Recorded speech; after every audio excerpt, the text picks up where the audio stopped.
Good evening, everyone, and welcome to LaSalle University. My name is John Zabinski, and I have the pleasure of serving as the Vice President for Advancement here. And I'm pleased to have you here tonight and join us with our special guest and our special conversation today with the 30th President for LaSalle University. Welcome, President Allen. Thank you, John. So we're excited to have you here. So any opening comments before we get started? No, thank you for the opportunity to have this conversation, share a little bit about where LaSalle is today and where we see it going in the next 160 years. And a special thank you to all of the alumni, parents, friends of the university who are joining us for this evening's conversation. I appreciate it. Excellent. So let's start with today. There was a reason we chose today for this conversation, isn't there? There is, yeah. Today is Charter Day for us. This is the day that 160 years ago, the Commonwealth of Pennsylvania granted the charter to what was then LaSalle College to begin teaching and educating folks here in Philadelphia. So Charter Day today. Excellent. Any specific history there that makes it significant for LaSalle that was tied to that? Yeah, so think about 160 years ago, John, what was happening in the nation, right? Embroiled in a civil war, and just 79 days prior to LaSalle University being given its charter, President Lincoln signed the Emancipation Proclamation. And so 3.5 million of our fellow citizens' lives were changed with the signing of that Emancipation Proclamation. And yet the war still continued, right? There was still strife, there was still conflict. And in the midst of that was born LaSalle University. And for the next 160 years, we've persisted. Excellent.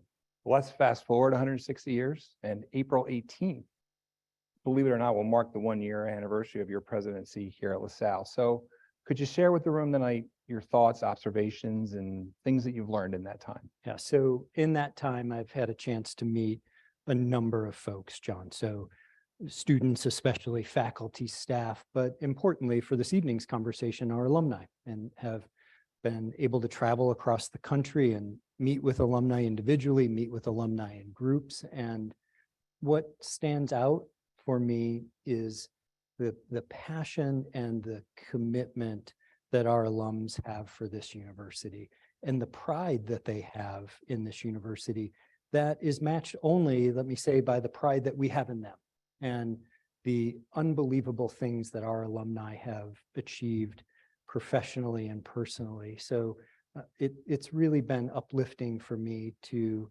have been met with such enthusiasm for their alma mater, such enthusiasm for the future of the university. And since they're proud alums, your degree should be an appreciating asset.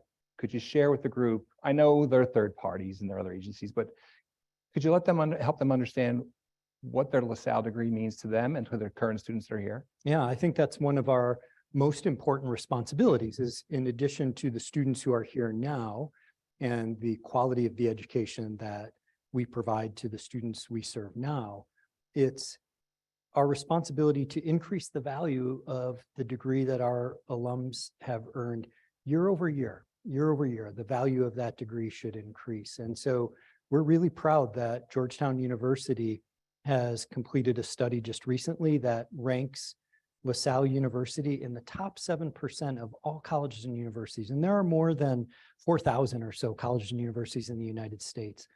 This Georgetown study placed LaSalle in the top 7% in terms of return on investment of a LaSalle degree. That's really important. I would also point out that this is the first year that U.S. News and World Report has placed LaSalle in its national universities rankings. And so in that mix of schools, John, are places like Princeton and Penn and Georgetown and all of the places that we think of when we think about these national universities. We're ranked in that category, and not just ranked, we're ranked in the top half of all of those institutions, which is a really important third-party validation of the quality of a LaSalle degree. It's quite exceptional. Indeed it is. So when you think about the first year almost, what you've absorbed, what do you want our alumni to know? You've told them a little bit, but what else do you want them to hear about their alma mater? So the next 160 years are going to be as strong and as vibrant as the first 160 years. And I recognize that the nation has been through a lot recently, still processing a lot. The university, LaSalle, has been through a lot, and these are turbulent times for higher education, and LaSalle is experiencing that turbulence. But I will say that we are better than all of that turbulence, that the very best of LaSalle is better than these difficult times that we have been experiencing as a nation and we have been experiencing as a university. And so we are going to excel. We are better than everything that we have been going through. And I look forward to the next 100 and starting the path towards the next 160 years of this university. And give our listeners an overview about our student body, because in the time that I've been with you, it's always been about the student experience. That's what I hear you say over and over and over again. Tell them a little bit about our student body. Right. Look, so for me, why choose to get into this business if you don't care about students, right? And so it is about the students. This is a student-centered university. And there are other places that focus on research and the eminence of the research. That's not LaSalle. That's not to say that we don't have exceptional faculty that are doing research in their disciplines, but it is that this university is student-centered. And so students come to us from 35 different states, 55 different countries around the world, and they in fact carry the same goals and hopes and aspirations that many of our alums carried with them when they came to 20th and Olney. And so they are gritty, they're smart, they raise their hand when there's an opportunity to do service. They raise their hand when there's an opportunity to take an internship. They are first in line when it comes to showing up and getting work done and getting the job done well. And so I'm really proud of the students we enroll here.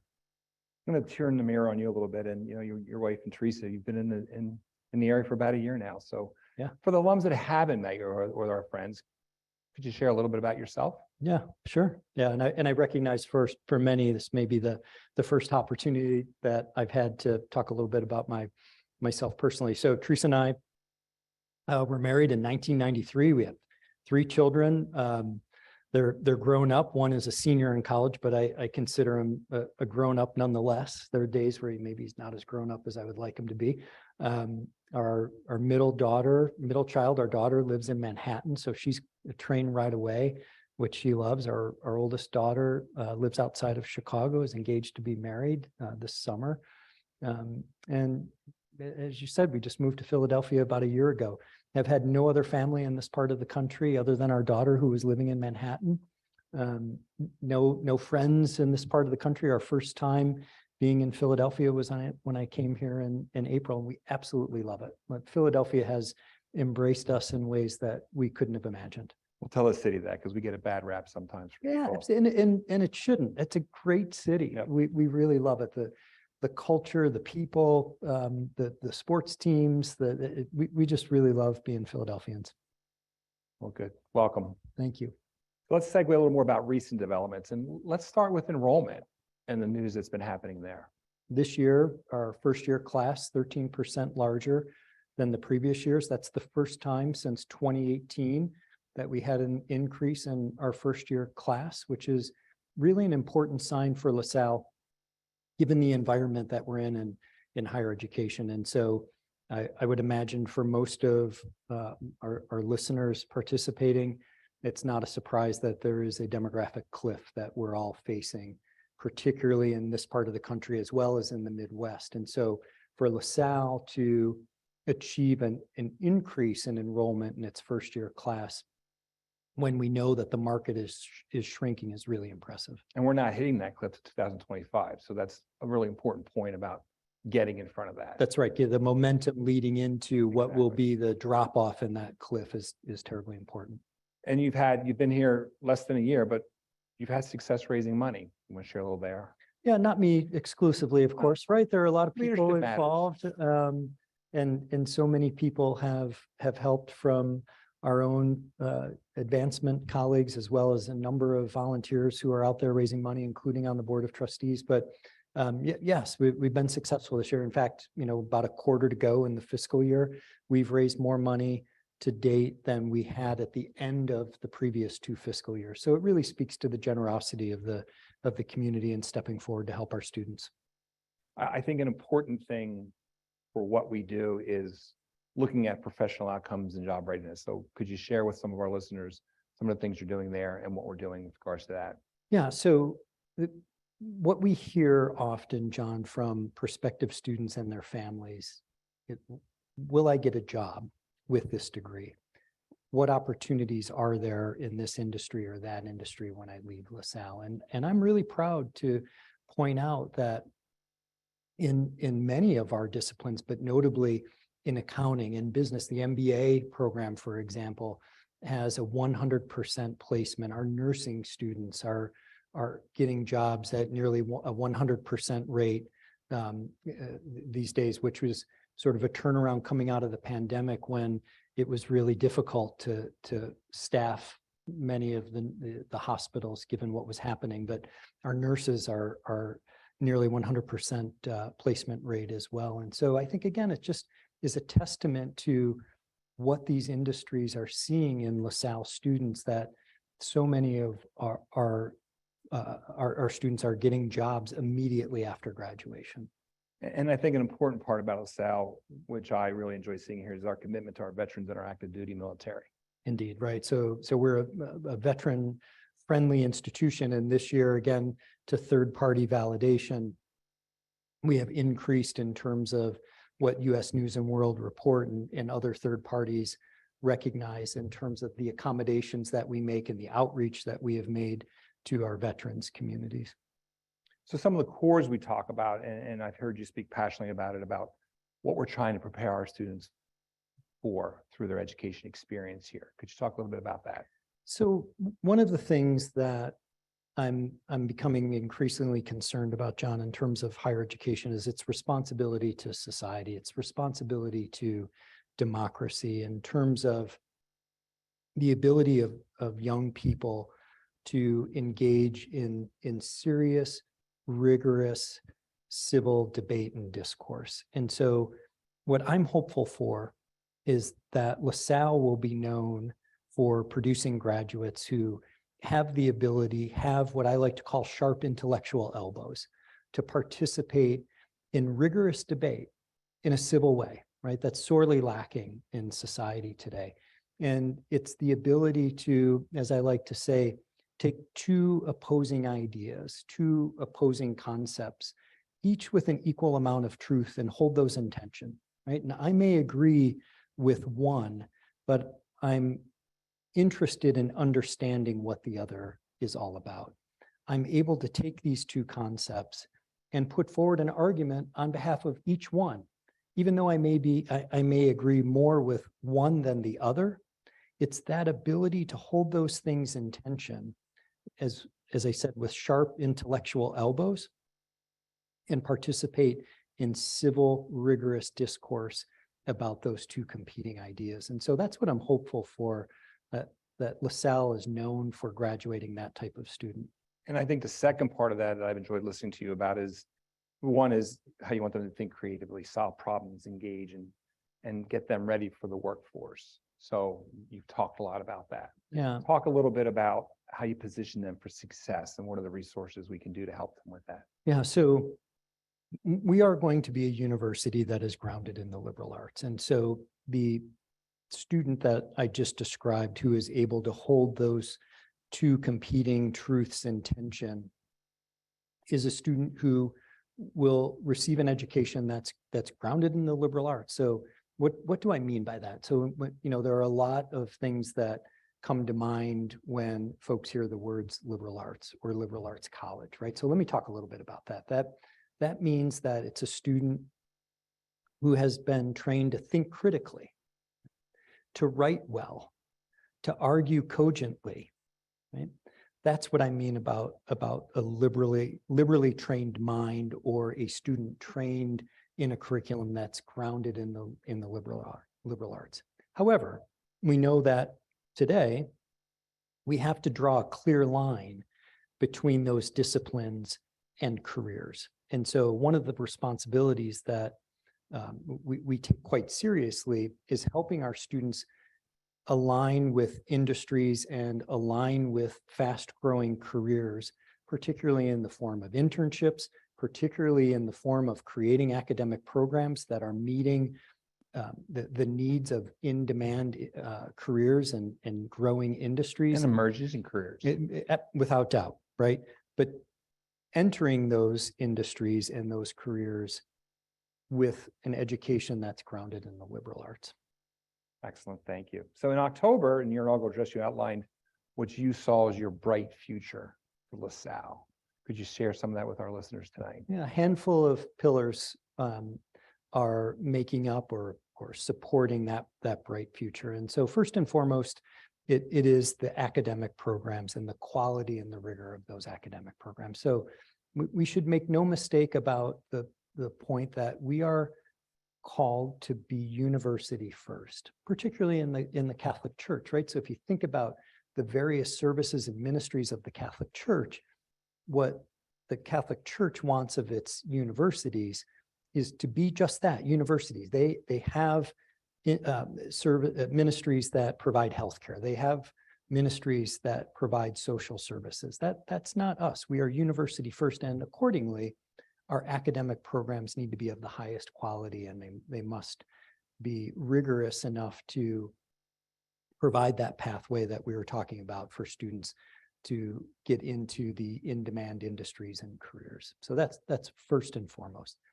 We also have to be, as I said, student-centered and continue to be student-centered. So the entire student experience needs to be enhanced going forward. So our residential experience, the co-curricular experience has to be part of what we think about as the future of LaSalle. I'm also really interested in talking more about the great multinational enterprise that is Lasallian education. There are nearly 65 Lasallian colleges and universities around the globe, John, right? And they touch every corner of the world. And I want to be intentional about forming partnerships and doing work within that one LaSalle community of nearly 65 colleges and universities around the world. So dual degree programs and opportunities for students to study abroad and faculty to visit other campuses and do research or maybe teach at another Lasallian university. So we need to be much more global in our outlook. We will be unapologetically Catholic, right? We are Catholic and Lasallian, and that means something in today's world, and particularly in the higher education world. And so we're going to focus keenly on Lasallian formation and the distinct values of Lasallian education, which stand apart, and I would say stand apart quite successfully from other religious denominations that sponsor colleges and universities. And then finally, we have to be focused on our financial vibrancy, right? So we go forward understanding that the financial strength and vibrancy of the university will permit us to do the other things that I talk about, enhancing the academic quality and rigor and providing a richer student experience and thinking outside the shores of the United States with our curriculum. And this will be evolving, but with your development of your strategic plan, is there anything else you want to touch on related to the things you've already discussed, potentially anything more? No, I think it's just that, John, that the strategic plan needs to focus on the brand of the university, right? And what's the brand of the university that is going to be known in the marketplace? And again, I think if we are known for the innovation in our academic programs, the strength of our academic programs, the high quality nature and rigor of our academic programs that we pursue through a global lens and a vibrant student experience, then the overall brand of the university is going to be enhanced. And so we're aiming to get at that through the strategic plan as well. Excellent. I've only been on the ground for a few months, but consistently as I'm moving about and meeting with folks that I'm discovering are alums, the question I get often is, how can I help? Well, what do you want to share there with them? A few ways. So first and foremost, because I have been talking about the importance of preparing our students for in-demand careers and industries that are growing, our alums can help us find internship opportunities for our students. So if you're in a position to offer an internship, if you're in a position to influence in your organization, an internship that can be made available for a LaSalle student, that's a terrific way to help us out. On the same coin, other side, if you're in a position to hire a LaSalle student upon graduation, I would ask you to prioritize that. So the strength of alumni networks of a number of other universities is found in how they look out for recent graduates in the hiring process. And finally, let me say that give financially, right? There is, in the history of higher education in the United States, no university that has been able to achieve all of its goals, to fulfill all of its ambitions on tuition dollars alone. We depend on the generosity of our alumni, of our parents, of our friends, to do the things that we can't do with tuition dollars alone. And so when asked, it's important that you give as generously as you can.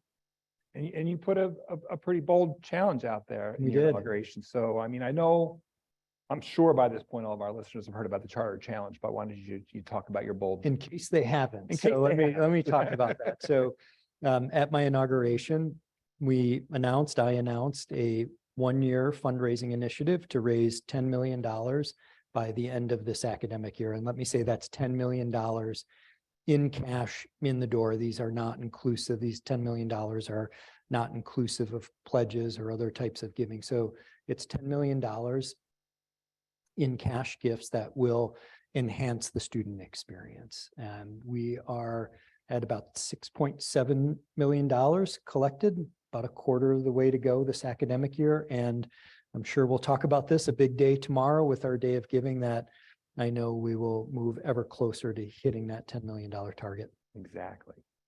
So before we transition to some questions and answers, just a few closing statements, other thoughts you want to share with the folks out there listening to us? Yeah, I should say, as it relates to the $10 million fundraising initiative, I would be remiss if I weren't to acknowledge that the catalyst for that was an extraordinarily generous $3 million commitment from the Christian Brothers. And so I have to say publicly, thank you to the Christian Brothers for stepping forward and leaning into the future of the university and recognizing how they can play a role in getting this $10 million initiative off the ground.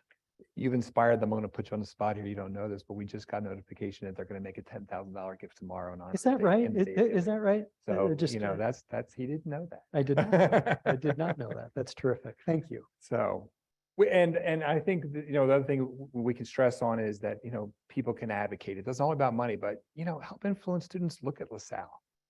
So if you could talk to our listeners about, encourage them to consider this as an option. Yeah, absolutely. So we have a couple important days coming up, April 1st, April 15th, where we're going to have students who have been admitted to the university on campus, helping to provide some information as they make their final decision. And so if you know of a student who is in that pool, they've applied and they've been admitted to the university, please encourage them to select one of those days, April 1st or April 15th, to come to campus to visit. But certainly, as you're talking to your family, friends, coworkers, and they're looking for, as I said, a high quality Catholic Lasallian education that's going to be focused on linking a curriculum that's grounded in the liberal arts with in-demand industries and careers, you need to encourage them to look at LaSalle, because this is a university that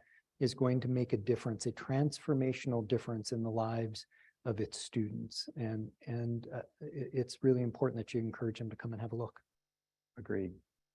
So we've got a lot of questions from folks beforehand. We received over 50 questions. So we put some of them together because we acknowledge that we're not really gonna be able to reach all of them today, but we'll do our best. So as we move to that theme, let me start with the question, and it is related to enrollment. And the question was, how is the university balancing our need to increase enrollment while ensuring our academic standards remain exceptionally high? Yeah, so let me say first that we are not going to sacrifice our standards to hit some enrollment target. That's not part of my vision for this university, and it's certainly not morally acceptable. nor should it be, where we are enrolling students who we don't believe have an opportunity to compete academically. And then we put them further into debt if they've had to take out debt to enroll at LaSalle. And so that's not going to happen here. We are going to focus on our academic standards. We're going to expand the markets in which we recruit. And so we need to be much more attentive to markets like New York and Delaware and Maryland and New Jersey and Connecticut, as well as I mentioned earlier, thinking outside of the shores of the United States into the LaSallian network around the globe. Excellent. You touched on this, but it was a pretty prominent question. So we're going to go back to this. And how is the university working to preserve, you touched on this earlier, but how is it working to preserve its Catholic identity? So we're just going to be unapologetic about that. And we are not in the conversion industry, right? And so it is not significant if you're not Catholic, right? So we're not saying that only Catholics are going to enroll, and we're going to intentionally go out and recruit Catholics. Or if you're not Catholic, when you come here, we're going to look to convert you to Catholicism. That's not our business. But we'll also be unapologetically Catholic, and we will be unapologetically LaSallian. And there are values within Catholic higher education. There are certainly values within LaSallian higher education that are more important today than ever. And I firmly believe that there is something to be added to the work and the responsibility that we have to society by being unapologetically Catholic, but not interested in what your faith tradition is, or if you have no faith tradition, when you come to LaSalle, you will receive a high quality education regardless of your faith tradition. And that was on display today. I mean, this wasn't a question that came out, but building on that is, part of the charter week, there was a training, a speaker series for the faculty and staff just about LaSallian commitment to education. That's right. Yeah, Brother William Mann, President Emeritus of St. Mary's University in Minnesota, was here and was talking about what is distinct about LaSallian higher education and the need for our faculty in the classrooms to impart those values of LaSallian higher education. He said something that I thought was really interesting, John. He said in his time, and he's a member of the Board of Trustees, as you know, and he said that during that time, about 5 years, he's had an opportunity to talk to a number of our alums, even though he was not the president here, but his role as a trustee had given him opportunity to interface with our alums. And he said, what struck him as unique about LaSalle University is that alums said to him that faculty members knew what I needed even before I did. Members of the faculty knew what I needed as a student even before I knew it as a student. And that's LaSallian, right? It's that personal nature of the education. It's the faculty who in the LaSallian tradition are partners on the journey with us, walking side by side, such that they know what our students need even before our students need it. And they step in and provide those resources. I think that was a really special comment. Thank you for sharing that. Number of questions regarding the university's financial outlook. So could you shed some light on that and share where you are and what we're doing and how we're trying to address it? Sure. So as I said earlier, these are turbulent times in higher education, and they have been made even more turbulent by the pandemic. So just like every other industry around the world, higher education has been affected by the pandemic. Certainly the demographic cliff that we talked about has affected this part of the country. And so we're experiencing that. And so enrollment declines can lead to budget challenges, and we are keenly attentive to that. And just like any other business, John, we are paying attention to our expenses and looking for ways to diversify our revenue. And so we are focused on managing expenses that are no longer a part of the strategic future of the university, but looking to diversify our revenue. So this is where philanthropy comes into play. This is where looking for new academic programs and new channels for delivering academic programs. So thinking about the online space, thinking about graduate education, thinking about adult education, thinking about more badges and certificates. So we need to diversify our revenue while we also continue to manage our expenses and manage those expenses that are not going to be a part of achieving the strategic future of the university. Excellent. You talk about the turmoil in society. Safety is always on people's minds. Can you talk a little bit about campus safety and how it pertains to Salle University and what we can share there? This is one of the safest university campuses that I have worked on. And every single day that I step foot on this campus, I'm thankful for the beauty of this campus, and I appreciate how safe it is. And a number of visitors to our campus have remarked on the same. And a number of folks in Philadelphia with whom I've had an opportunity to interact have commented on how this campus, our campus at 20th and Olney, is among the safest of all of the city campuses in Philadelphia. We have an excellent working relationship with the 35th Police District and the 14th Police District in Philadelphia. In fact, we have extra patrols that are around our campus through the evening hours to ensure the safety of our campus during those overnight hours. We have an online or an app system that our students use that is available to them 24/7, to say nothing of our own safety and security here at LaSalle that are also 24/7 shuttle services that are available to our students to get them to and from campus. And so I happen to think that our campus here is one of the safest that I've been on in my nearly 30 years in higher education. Excellent. So one of the other questions, there were a series of them, but there was one that we bundled together, was the future of our basketball facility.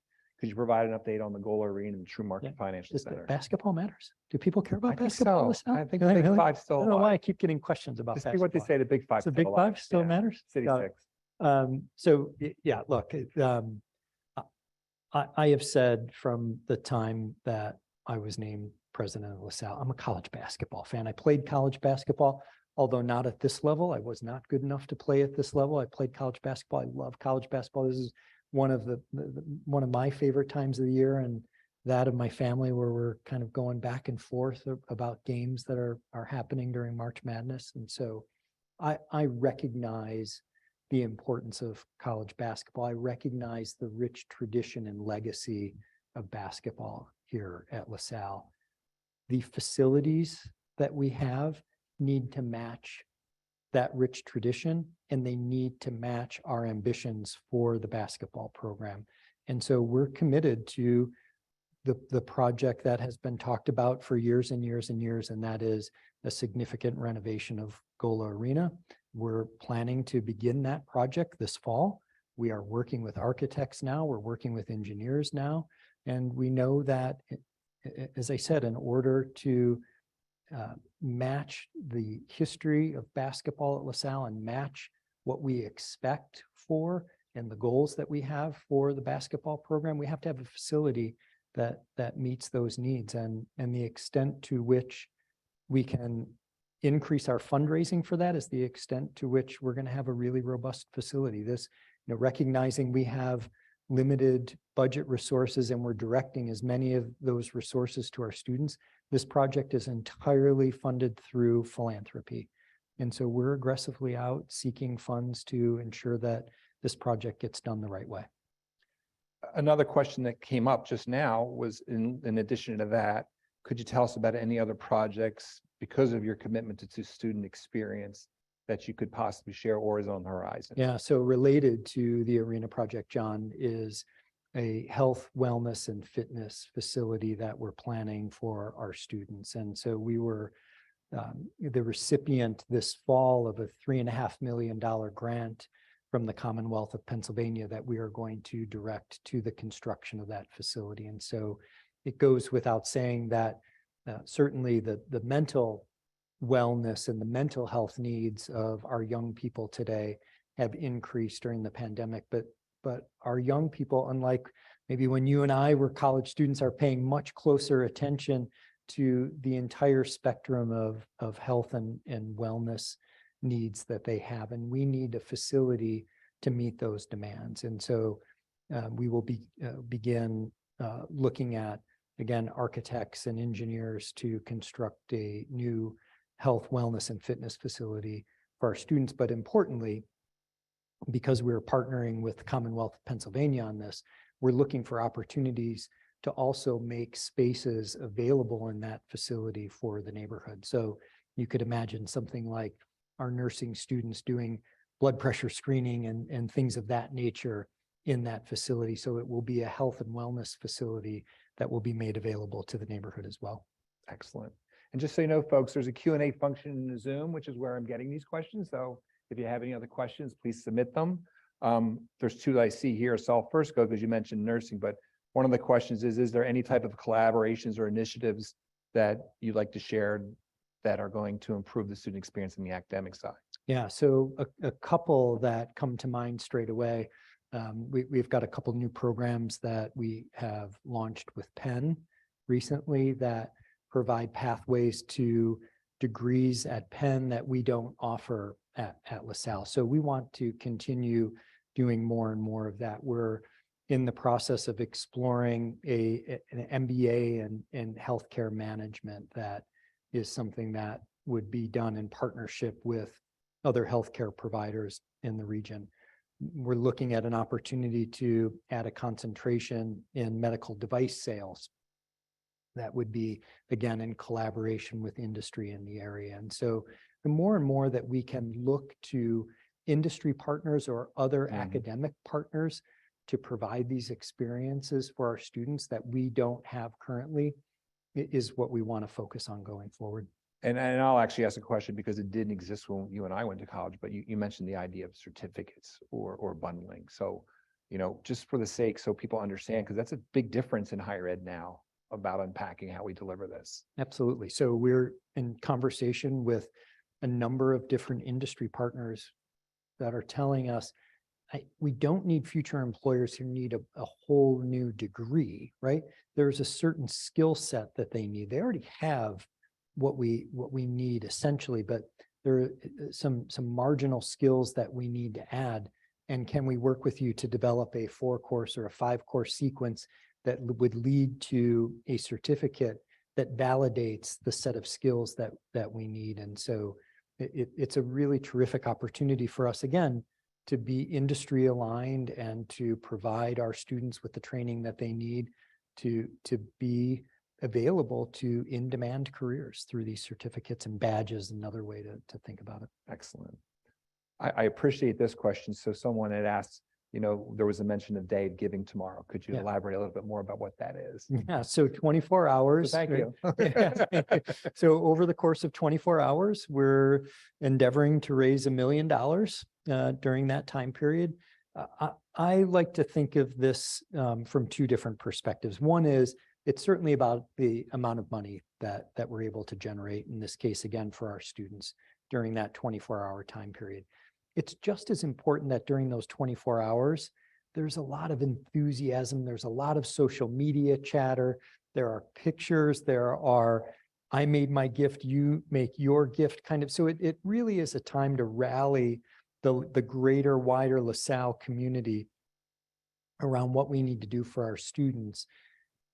Yes, in terms of giving, and I would ask everyone to give as generously as you can. There are a number of different challenges that have been set up that you could go to the Day of Giving website and find these challenges, find something that speaks to you and how you want your money to be used. But just as important is the energy and the enthusiasm that takes place during that day. And so I would encourage you to use the various social media resources that we have to up the chatter on the social media platforms about LaSalle during the next 24 hours. I'll add to it, and it just adds building a culture of philanthropy with our current students because they understand that philanthropy helps affect their education. Yeah, and they're on those social media platforms as well, right? And so the more alumni that they see talking about their alma mater and talking about making a gift, the more likely it is that our own students will think about that in the future when they become alumni. Thank you. Thank you for that question. So the question is, I heard you use the term basketball brand. What did you mean? If I use that term, I wasn't thinking of basketball brand, but Your university brand, correct? yeah, Or university brand? brand. But look, basketball brand, I can speak to that. So basketball brand for me means like I want to finish at the top of the Atlantic 10 every year. Right? So I want us to be in a position where we have an opportunity to win the Atlantic 10 conference. I want us to be in a position where we have a chance to go to the NCAA tournament. I'm not talking about like you have to be there and win it every single year, but it should be that consistent level of success that we expect. And let me also say this, not just of our basketball program, but of everything that we do at the university, right? So whether that's one of our athletic teams or one of our academic programs or anything that we do co-curricularly, we should have that level of expectation of ourselves that year in and year out, we're competing at the very highest level and our productivity and our success is at the very highest level. And so in basketball terms, that means having a chance to win the Atlantic 10 conference every year. That means having a chance to go to the NCAA tournament every year, like putting yourself in a position to achieve those results. That's the kind of brand that I'm thinking about. I don't know why someone sent this, but I'll ask it anyways. They wanted to know who you picked in the Final Four, considering it happened this weekend. Am I allowed to I don't pick know, I as a guess. I university don't know, president? but I'm not it's- sure if that's allowed. I'll just defer then. Yeah, that's a terrific question, and I'm going to keep my brackets to myself because they fell apart on the first day with some of those great upsets. But and seriously, on this topic, I think this is what's so rich about collegiate athletics, right? Is the opportunity for a Fairleigh Dickinson to win that game, an opportunity for Princeton to win that game, an opportunity for what, it just everything resets at the end of the year.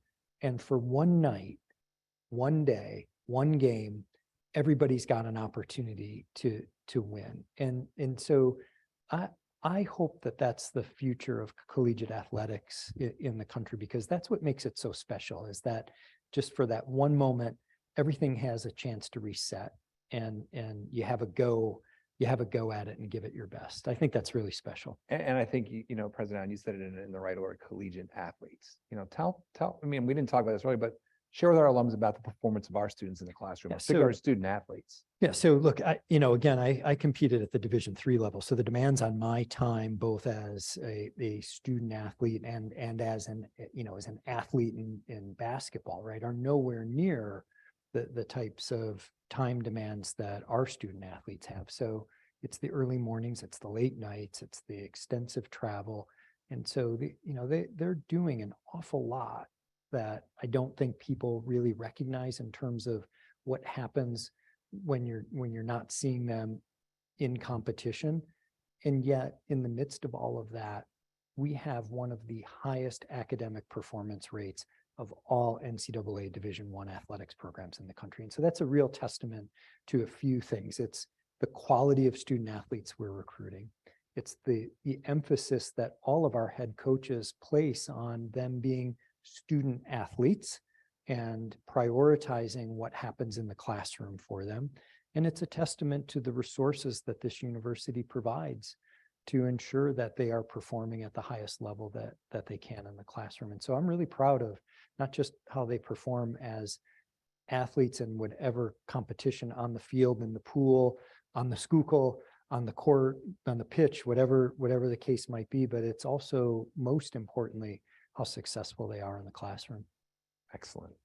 Another question came in about the arena, and will there be space within the new arena where we can gather both during games and outside the season and bringing alumni back to campus? That is the plan, is to have that space made available in the arena for that very purpose.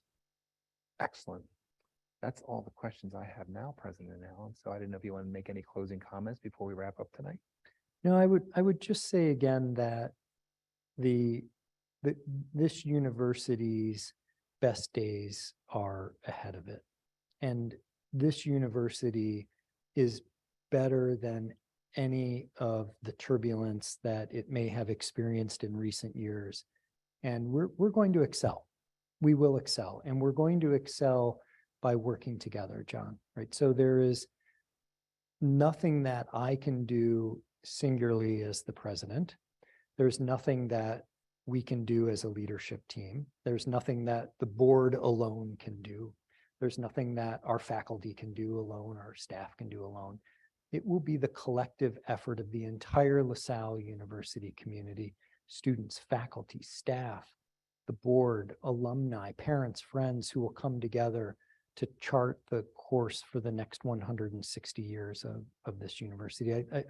I really believe this when I say that the landscape of Catholic higher education deserves LaSalle to be its strongest, as does the city of Philadelphia, as do all of our alumni in terms of the value of their LaSalle degree. And so I'm looking forward to beginning to chart that course beginning today as we start the first chapter of the next 160 years.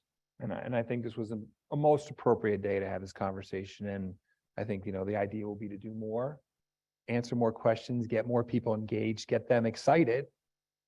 Leadership, vision, and momentum matter. And that's what makes a university successful. And, we have that in President Allen, and I think in our board, and we have this new strategic plan that's coming. So, we ask our alums and our friends to spread the good word. When someone says, what's going on at LaSalle, Dr. Allen just shared that there's a good story happening here.